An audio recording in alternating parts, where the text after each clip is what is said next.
and we're going to look at the best playoff performances so far, Stephen A. So far. No hypotheticals here. These things have actually happened. And this isn't, by the way, this is no disrespect to Jalen Brunson, who had some amazing performances. No disrespect to a couple of Devin Booker's games. No disrespect to James Harden's game 1 and 4. But this is the top 5 NBA playoff performances so far. Let's go. Number 5, Devin Booker, game 3 versus the Nuggets, 47 points. He was 20 of 25 from the field. Didn't shoot a free throw till they intentionally fouled him at the end of the game. I said this on the broadcast. He's the most ethical scorer in the NBA. Number 4, had to swap this out after last night. Nikola Jokic, game 1 versus the Lakers, absolutely dominated that game. I brought up the triple-doubles, but this is coming off a 53-point game, a 29-point triple-double, a 32-point closeout triple-double, and then he starts off this series with 34, 21, and 14. Number 3, Steph Curry, game 7, 50 points against the Sacramento Kings, kept the Golden State dynasty alive at least for a couple more weeks before they lost to the Lakers. His shot making in this game, insane. Number 2, I got Jason Tatum, game 7 on Sunday versus the Philadelphia 76ers. I've talked about this before with Steph Curry.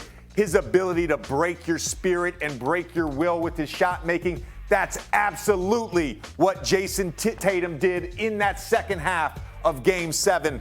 And number 1 on the list, best playoff performances of 2023, Jimmy Butler, game 4, 56 points against Miami. Now, I know this wasn't a game 7. I know this wasn't a closeout game, but I want to point out over 20 points in the fourth quarter, Miami down 14 in that quarter, staged the comeback, hit every clutch shot down the stretch.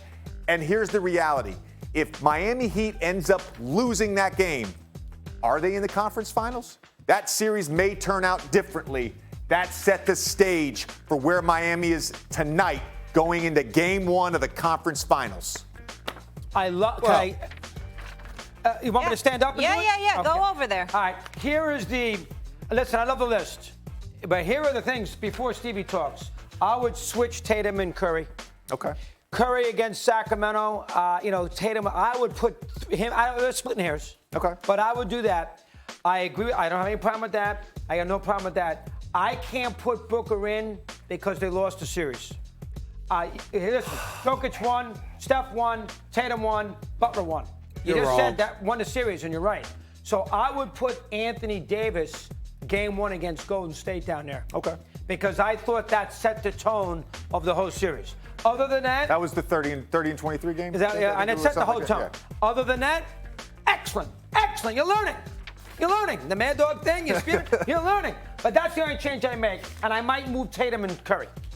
Stephen A. Well, first of all, the list is impressive. I personally didn't think it was that hard of a list to accumulate personally. I mean, we all know those are the top 5 performances. I mean, what the hell are you going to do next? Have a list on whether or not the sky is blue? So here's the thing. I nearly put in Jalen Brunson's game 5 against Miami, by the way. I nearly put that in. I understand that. That's an honorable mention, but I would agree with you on the 5, just not the order. I would leave Jimmy Butler at number 1. I would switch 2 and 3. I'd put Steph's game 7 performance against Sacramento because the game was more competitive.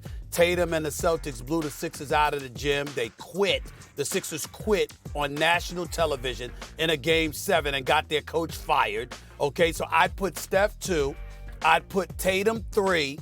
And I'd put Booker at 4 and Jokic at 5 because as great as Jokic was last night, that was the first 3 quarters. They almost lost the damn game because the Lakers came clawing back, in part because Rui Hachimura was guarding Jokic. He was obviously getting help, and Jokic was held to 1 for 6 shooting and 2 points in the fourth quarter. I would put Booker over Jokic. I'd put Jokic at number 5, Booker at number 4, Tatum at number 3, Steph Curry at number 2, Butler at number 1. Let's get grades quickly.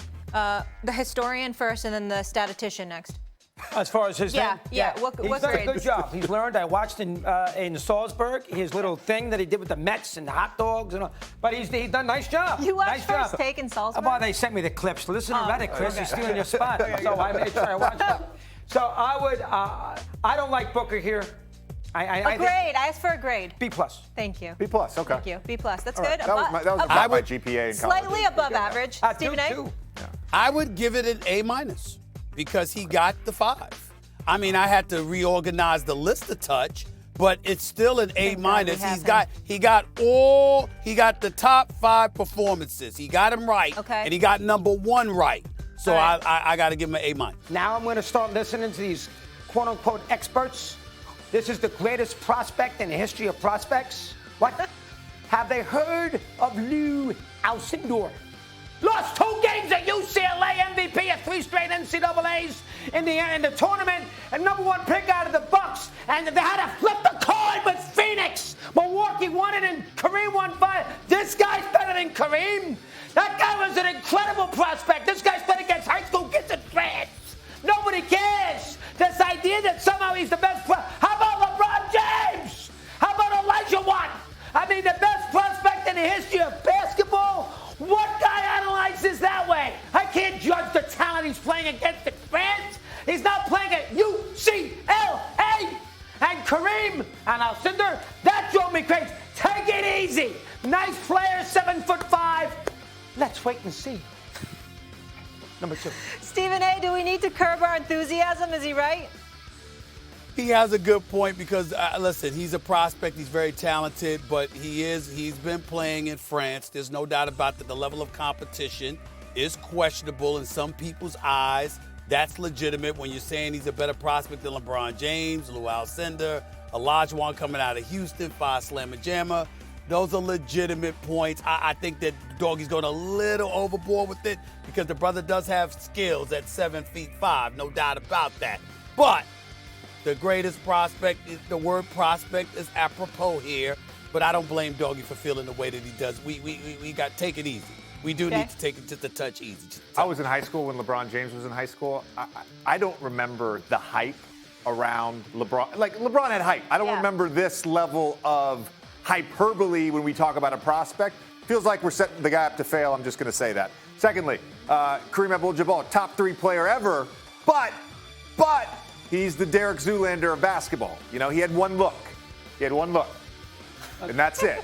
All right? I love this guy can do everything. So there's a little bit of a difference. Good point. Well, all right. Blue Steel, hey, JJ, it's like this. Stephen Yeah, A, exactly. Sorry. Blue Steel. It was I didn't hilarious. nail the look. I didn't nail the look. Yeah. But I would say this. You must have been living under a rock if you're going to say that LeBron James didn't have the hype. Oh, he was hype. No, I'm saying, but the hyperbole, I mean, the greatest prospect ever in a team sport, right? Seems a little much. It's a little aggressive. Okay. All right, what's number 3? All right, if you're Beckham, you know the offensive tackle for the Jets who weighs about 500 pounds? Yeah. Don't go to Europe on vacation. I was there for the 9 days. Do you see what they give you for breakfast? What? That's, by the way, Salzburg. Take a look at that. Oh, Jay. it's beautiful. Is that an Beautiful. incredible Wow. shot? That is stunning. How about that there, Stephen A? I was Where sending is Stephen that? A all these photographs Where is with that? my wife. Did you know that? There we are. That castle back there, Jay, 1505. Look at you. You And look that's like my Bruce wife. Springsteen. Look at Salzburg. Jay, let's go. Anyway, the hotel breakfasts are ridiculous. You go into a hotel in Europe for breakfast, they give you a piece of chocolate cake, for crying out loud. Have you ever been, you're not getting yogurt, you're not getting white toast with jam, you're not getting a bowl of Cheerios. No. You get a ham and cheese on a roll with mayonnaise. They got all the meats, they got the pastries, they got lemon pie. I don't want to eat lemon pie at 7 a.m. for crying out loud. And by the way, I'm not staying in a Motel 6. We're talking about $1,300 a night. Whoa. I got to do a lot of first takes to make that kind of money. And for that kind of money, I want a little yogurt in my breakfast. A little glass of orange Wait, juice. I have one question. Not a piece of chocolate cake at 8 o'clock in the morning. I have one question. Did they have eggs? No, you had to order the eggs. And they charge you. Charge you extra for Yes, eggs? because it's an a la carte breakfast. this, eat this. You order something else, you got to pay extra. I only have You'll one be response okay. to that. I only have one response to that. I think you need to show us what the menu was and then show it to Molly. And Molly will eat everything, and then she'll critique whether or not it was good. That's what she does. That's what I would say. Don't skip meals. No shame in my game. It's one of life's greatest pleasures. You are the definition of first world problems. Oh, That How about Salzburg? that is rich. But I do have to Unintended. say, That is I do rich. have to say one thing. If I woke up in the morning and I was on vacation and they only had desserts in the morning, I would be annoyed. I don't want to start my day with a ton of sugar. Okay? That is not the Molly I know. Have you ever had Jersey That's not the yogurt Molly I know. in Europe? Jersey yogurt? No, I have not. Oh, there's a place in Italy, El San Pietro. You go out for the spread in the morning, and they get this Jersey. I don't even like yogurt. It's the greatest thing ever. Okay, you Next guys time you go to Europe. You're so Hollywood. This is so great. What's the name of that place again? El San Pietro. Oh, okay. Yeah. Do they have that yogurt in Toronto, by the way? Oh, wow. I got to check it out. Wow. I got to check it out. I got to check it out. International Wow. Jay. International Wow. Jay. We'll There find we out. go. Thanks for watching ESPN on YouTube. For live streaming, sports, and premium content, subscribe to ESPN Plus.